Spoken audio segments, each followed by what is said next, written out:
Dear students, good morning. कैसे हैं आप लोग? आपका ऑनलाइन क्लासेस में स्वागत है। आज हम नया टॉपिक लेंगे, दैट इज इंटरनेट टेक्नोलॉजी। आप लोग सभी लोग नेट यूज करते हैं, तो शॉर्टकट हम इंटरनेट में कहते हैं नेट। आप लोग नेट यूज करते हैं, बट इंटरनेट होता क्या है बता सकता है? क्या होता है नेट? क्या होता है इंटरनेट? तो इंटरनेट क्या होता है? Internet is a network of network that connect computers कुछ भी कर सकता है, कंप्यूटर्स ग्लोबली। क्या कर रहा है ये? सिंपल सी बात है, अगर एक साथ दो कंप्यूटर को जोड़ना है, इसको भूल जाओ एक बार, सिंपल सा याद रखो। अगर आपको एक या एक से ज़्यादा कंप्यूटर्स को जोड़ना है, दो या दो से ज़्यादा कंप्यूटर्स को जोड़ना है, तो आप किस तरह से जोड़ोगे? दो ऑप्शन है। पहला फिजिकल, जिसमें क्या होगा, आप केबल से जोड़ दोगे, और दूसरा क्या होता है, नॉन फिजिकल कह सकते हो, या फिर वाईफाई जिसको अपन कहते हैं, डिजिटल कनेक्शन कह सकते हो। पहला क्या हो गया? Physical connection. दूसरा हो गया डिजिटल कनेक्शन। डिजिटल कनेक्शन में क्या होता है? वाईफाई के थ्रू, जो आप आजकल ये यूज़ करते हो फोन के ऊपर, क्या कहते हैं उसको, अपने क्या यूज़ करते हैं आप, एक से कनेक्टिविटी जोड़ने के लिए आप यूज़ करते हैं ना, क्या आप उसको देते हैं कि अपना ऑन करो, दिमाग से नाम निकल रहा है, तो उसके थ्रू क्या करता है? वाईफाई के थ्रू कनेक्टिविटी देते हो, या नेट के थ्रू। और ये सब कैसे पॉसिबल होता है? सब नेट के थ्रू कनेक्टिविटी आपकी पॉसिबल होती है। तो इंटरनेट क्या है? ये एक बड़ा नेटवर्क है, तो इसलिए क्या कहते हैं, इससे नेटवर्क ऑफ नेटवर्क।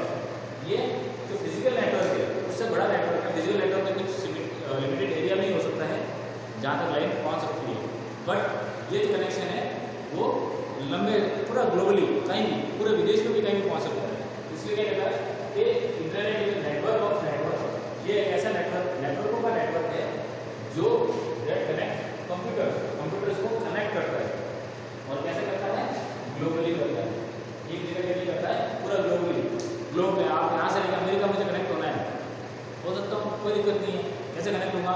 मुझे मान लो कि अमेरिका की कंपनी, उसके बारे में मुझे पता करना है, वेबसाइट पे डाला है, सॉरी नेट पे, और उसका मेल आईडी या गूगल पे सर्च किया और मुझे सारी डिटेल उसके बारे में मिल गई, तो क्या हुआ? मैं उससे कनेक्ट हुआ डायरेक्टली ग्लोबली, यहाँ से बैठ कर, ठीक है ना? तो इंटरनेट क्या है? Internet is network of network that connects computers globally. अब इसकी शुरुआत कहाँ से होती है? इंटरनेट आया कहाँ से? इसकी हिस्ट्री की बात करें तो सबसे पहले 1969 में सबसे पहले जो कंसेप्ट आया था उसका नाम था ARPANET। अपना नेट नहीं, ARPANEट है ना, हमारा कहता है ARPANEट, कोई बड़ी बात नहीं, ये ARPANEट था, ठीक है। सबसे पहले जो कंसेप्ट आया इंटरनेट का, उसका नाम दिया गया ARPANEट। ये किसने यूज किया, बनाया था? ये बनाया था bye US military. US military ने इसको इजाद किया था, इसको इन्वेंट किया था, और इससे कुछ कंप्यूटर्स को जोड़ा था।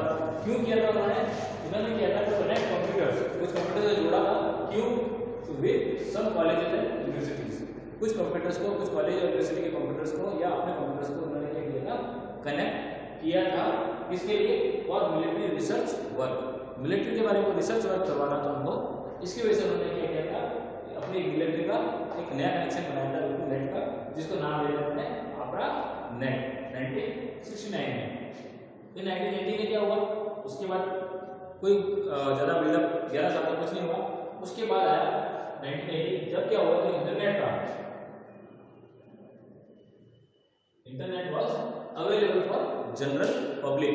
जो इंटरनेट था वो जनरल पब्लिक के लिए, कोई भी यूज कर सकता है, उसके लिए प्रोवाइड किया गया, अवेलेबल हो गया। तब वहां पे क्या हुआ? वहां पे नया वर्ड आया ISPs। जनरल पब्लिक को यूज करना है, भाई सिंपल सी बात है, मुझे कोई चीज यूज करनी है तो मैं कहीं से परचेस तो करूंगा। मुझे कोई पेन यूज करना है, कोई बुक यूज करनी है, कोई भी नई चीज मार्केट में, मान लो उड़ने वाली कार आ गई मार्केट में, तो मैं कहीं से क्या है, सीधे मेरे घर पे उठ के थोड़ी आ जाएगी, है ना? उसके लिए उसको मुझे कहीं से परचेस करना पड़ेगा, बाय करना पड़ेगा। तो क्या हुआ था? इनको जो इंटरनेट था, इसको सेल आउट कौन करते थे? ISPs। कौन करते थे? ISPs, जिनको कहते हैं इंटरनेट सर्विस प्रोवाइडर्स। जैसे अगर अभी हम बात करें तो BSNL है ना? अब तो बहुत सारे हर कंपनी वाईफाई का, जैसे अपना एयरटेल हो गया, आपके पास सब सभी कंपनियां देने लगी। पहले BSNL और MTNL दो ही थे इंडिया के अंदर। कौन से थे? BSNL और MTNL, दैट इज भारत संचार निगम लिमिटेड और महानगर टेलीकॉम निगम लिमिटेड। ठीक है, तो ये कुछ आईएसपी थे, इंटरनेट सर्विस प्रोवाइडर थे, जो आपको क्या कहते थे, इंटरनेट देते थे। अब पहली चीज तो ये होगी इंटरनेट बेचने वाला मिल गया, बट अब इंटरनेट आपके तक पहुंचना चाहिए, इंटरनेट आपके पास पहुंचना चाहिए। मैं बात कर रहा हूँ 1980s की, आप ये ध्यान रखो, अभी की बात नहीं कर रहा हूँ, मैं 1980s की बात कर रहा हूँ। तब जाके उस समय ना तो मोबाइल हुआ करते थे, ना कोई ऐसी फैसिलिटी हुआ करती थी वाईफाई वगैरह की, है ना, बिल्कुल अर्ली स्टेज थी। तो वहाँ पे क्या करना पड़ता था, आपको फिजिकल कनेक्शन बनाना पड़ता था। फिजिकल कनेक्शन के लिए क्या करना पड़ता था, आपको तार चाहिए, बिजली का ऑप्शन थे नहीं, तो बीएसएनएल और एमटीएनएल क्या थे, ये फोन कंपनीज थी जो आपको फोन प्रोवाइड कराती थी, बेसिक फोन। तो उनकी जो कनेक्शन के साथ क्या करते थे, वो नेट कनेक्शन आपको दिया करते थे। तो उसको उस कनेक्शन को क्या कहते थे, dial up internet connection. Dial up internet connection, जिसमें कोई नंबर दिया था, आप डायल करते थे तब आपका इंटरनेट कनेक्ट हो जाता था। और जब इंटरनेट आपका कनेक्ट होता था तब आपका फोन बंद हो जाता था, आपके फोन पे इनकमिंग उस समय के लिए बंद हो जाती थी, ना आप आउटगोइंग कर सकते थे ना इनकमिंग कर सकते थे, आपके फोन पे घंटी भी नहीं आएगी, आपका फोन क्या बताता था उस समय, बिजी। तो डायल अप इंटरनेट कनेक्शन सबसे पहले आया था, जिसके अंदर आपको कुछ नंबर्स दिए जाते थे, आपके उस नंबर्स पे आपको डायल करना पड़ता था, तब आपकी कनेक्टिविटी बीएसएनएल के नेट से हो जाती थी। और इनकी क्या होती थी, मंथली फीस होती थी। क्या होती थी, मंथली फीस, कि इस मंथ में इतना पैसा आपका हर महीने लगेगा ही लगेगा। तो ये बहुत महंगा पड़ता था उसमें, बट ये जनरल पब्लिक के लिए 1980s में डायल अप कनेक्शन के साथ जो आईएसपी प्रोवाइड करते थे उनके साथ आपको अवेलेबल हो चुका है। फिर तीसरा आता है 1984 में नया कंसेप्ट आया www। उसके पहले नेट वेट ज़्यादा, वेबसाइट वगैरह ज़्यादा हुआ नहीं करती थी, नॉर्मल चीज़ों के लिए यूज़ किया जाता था, अपने डेटा शेयर करने के लिए और यूज़ किया जाता था। फिर बाद में क्या हुआ, 1984 में कौन सा कंसेप्ट आया, www, that is world wide web. ऐसा वेब जाल, वेब मतलब क्या होता है, मकड़ी का जाला, ऐसा जाला जो वर्ल्ड वाइड तक फैला हुआ है, पूरे वर्ल्ड के अंदर फैला हुआ है, इतना वाइड है, उसको क्या कहते हैं, www। जैसे आप गूगल पे अगर डालेंगे तो आप क्या डालते हैं, www.google.com। तो उस कंसेप्ट का जो इसकी वजह से क्या हुआ, आपने वेबसाइट बननी शुरू हो गई। तो इस जो www कंसेप्ट आया 1984 में आया, जिसको नाम लिखा गया था वर्ल्ड वाइड वेब, वो इंट्रोड्यूस हो गया मार्केट के अंदर। ठीक है, अब इसकी वजह से क्या हुआ, नाउ कंप्यूटर्स कैन कनेक्ट और communicate using internet protocol. Internet protocol को यूज करते हुए कंप्यूटर्स एक दूसरे से कनेक्ट हो सकते थे और कम्युनिकेट आप कर सकते थे। इंटरनेट प्रोटोकॉल को शॉर्टकट में कहा जाता है आईपी। अब आप पूछेंगे सर कि आईपी क्या चीज होती है, देखो सिंपल सी चीज है, मैंने यहाँ आईपी लिखी है, वैसे फिर भी मैं लिख देता हूँ, यही लिख देता हूँ, जैसे ये लिखी मैंने आईपी 17.112.152.32। सिंपल सा अगर आपको याद करना है, इंटरनेट प्रोटोकॉल का मतलब है, दैट मीन्स ये क्या कहलाता है, एड्रेस। प्रोटोकॉल जहां पर वर्ड यूज होता है, कहीं भी कंप्यूटर के अंदर जो प्रोटोकॉल यूज होता है, प्रोटोकॉल को अगर आप सिंपल लैंग्वेज में बात करें तो उसको क्या कह सकता हूं, कोई तरह का एड्रेस। मुझे मान लो कि भरत के घर पे पहुंचना है, मुझे भरत के घर पहुंचना है, तो मुझे क्या चाहिएगा, भरत का एड्रेस चाहिएगा, नहीं तो मैं पहुंचूंगा कैसे, भरत का, या भरत को कोई चिट्ठी भेजनी है, लेटर भेजना है, तो मुझे भरत का एड्रेस चाहिएगा। भरत का एड्रेस के बिना मैं सिर्फ लिख दूं भरत, तो मुझे वो भरत के पास नहीं पहुंचेगी, उसके लिए मुझे उसका एड्रेस चाहिएगा। तो सेम चीज इंटरनेट में, अगर आप किसी के साथ कनेक्ट होना चाहते हो, किसी वेबसाइट के ऊपर जाना चाहते हो, तो आपको उसका एड्रेस चाहिएगा। तो ऐसा एड्रेस जो इंटरनेट के लिए चाहिए, ऐसा एड्रेस या ऐसा प्रोटोकॉल जो इंटरनेट के लिए चाहिए, इंटरनेट को यूज करने के लिए, इंटरनेट से कनेक्ट होने के लिए, कम्युनिकेट करने के लिए, कनेक्ट या कम्युनिकेट करने के लिए, उसी को अपन क्या कहते हैं, इंटरनेट प्रोटोकॉल, शॉर्टकट में आईपी।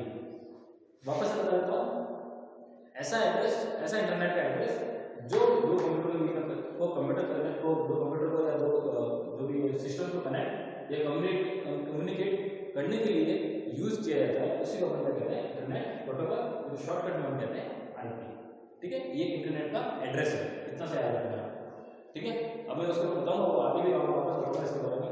अलॉन्ग विद आईपी के साथ क्या होगा, कंप्यूटर को कम्युनिकेट करना था इंटरनेट के ऊपर by transmission control protocol. Transmission क्या होता है, डेटा शेयर करना है आपको, सिर्फ कनेक्ट थोड़ी करना है, डेटा भी शेयर करना है, तो कुछ डेटा ट्रांसमिट होगा, इसको कंट्रोल करने के लिए प्रोटोकॉल बनाया गया था, जिसको अपन कहते हैं वही एड्रेस, जिसको अपन कहते हैं टीसीपी। जब ये दोनों यूज किए जाते हैं तो उसको क्या कहते हैं, टीसीपी आईपी। कोई भी आप कंप्यूटर को कनेक्ट करोगे आईपी से, किसी आईपी से कनेक्ट करोगे तो आपको अपने कंप्यूटर में टीसीपी आईपी मेंशन करना पड़ता है, वो एक बहुत ज़्यादा टेक्निकल हो गया। आपको सिर्फ इतना ध्यान रखना है कि आईपी होता है और आईपी के साथ कंप्यूटर के साथ अगर हम यूज़ करते हैं तो कई बार टीसीपी आईपी का भी यूज़ मोस्टली यूज़ करते हैं, आपको इतना याद रखना है। अब आता है इसके अंदर, मैं आईपी के ऊपर बात करूँगा, इसी के अंदर आता है। अगला पार्ट आता है यूनिफॉर्म रिसोर्स लोकेटर्स, यूआरएल्स। ये चीज़ क्या होती है, कभी सुना है किसी ने?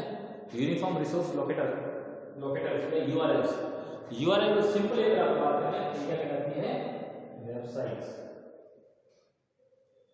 क्या कहलाती है? वेबसाइट्स।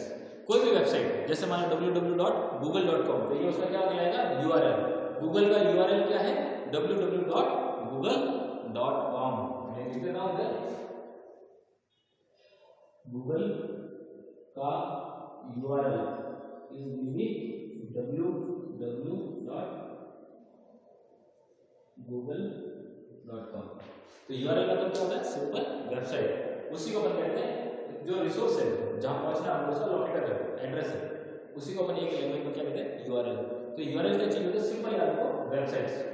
किसी की वेबसाइट को नाम क्या कहते हैं? यूआरएल कहेंगे। तो अगर मैं एप्पल की यूआरएल की बात करूं तो www.apple.com तो भी होगी उसकी, ठीक है ना? तो ये सब यूआरएल कहलाता है। अब यूआरएल क्या होता है कि इस यूआरएल की जरूरत क्यों पड़ी? जब अपने पास आईपी था, हम कह रहे हैं आईपी है, एड्रेस है, तो फिर यूआरएल की जरूरत क्यों है? ये भी वही लोकेटर है, वो भी एड्रेस है, ये भी एड्रेस है। तो फर्क क्या है? फर्क ये था कि आईपी जो होता है वो आईपी किस तरह से होता है? 17.112.112.32 4 डिजिट के अंदर इस तरह से डॉट डॉट के अंदर होता है। अब मैं कहूँ साहब ये मान लो कि इसका यूआरएल क्या कहते हैं? आईपी है गूगल का। अब मैं आपको साहब गूगल की वेबसाइट पे जाना है तो आपको क्या डालना पड़ेगा? 17.112.112.32। अगर आपको किसी और वेबसाइट पर अमेज़न पे जाना है तो मान लो 192.168.0.10। ये मैंने क्या कह दिया? ये किसकी अगर है? अमेज़न की, फॉर एग्जांपल। तो क्या होगा? क्या आपको याद रहेंगे सारे आईपी? इतने सारे आईपी याद रख लोगे आप? फोन नंबर अपने को याद होते हैं, आईपी कहाँ से याद रखेंगे? किस ब्रांड का या किस वेबसाइट का आईपी क्या है? तो उसको सिंपल लगाने के लिए, सिंपल यूज करने के लिए हमने क्या किया? हमने उनको यूआरएल्स में कन्वर्ट कर दिया। That means it is used for website, email addresses etcetera. और इसके अंदर क्या किया हमने? उनको उनकी कंपनी के नाम से थोड़ा सा मॉडिफाई कर दिया ताकि आपको ज़्यादा यूज करने में, जैसे गूगल को सर्च करना तो google.com पे चले जाओ, अमेजन पे करना तो अमेजन.com पे चले जाओ। तो उस तरह से यूआरएल बना दिए ताकि वो लोगों की ईजी हो जाए समझना और यूज करना। इसलिए यूआरएल की जरूरत पड़ी, अदरवाइज हम आईपी से भी काम चला सकते हैं। अगर आपको आईपी किसी याद है, आईपी डालोगे तो भी वो वेबसाइट खुल जाएगी। बट आईपी थोड़ा टेक्निकल हो जाता है, इसलिए यूआरएल की जरूरत पड़ी। यूआरएल किसको कहते हैं? वेबसाइट को कहते हैं। तो ये इससे वेबसाइट पे यूज होता है, ईमेल एड्रेसेस और भी बहुत सारी चीजें उनके लिए यूज किया जाता है यूआरएल। तो ये था आपका यूआरएल और नेट के बारे में थोड़ा सा ओवरव्यू। बाकी नेक्स्ट वीडियो में हम इसके लेयर्स और डोमेन्स के बारे में बात करेंगे।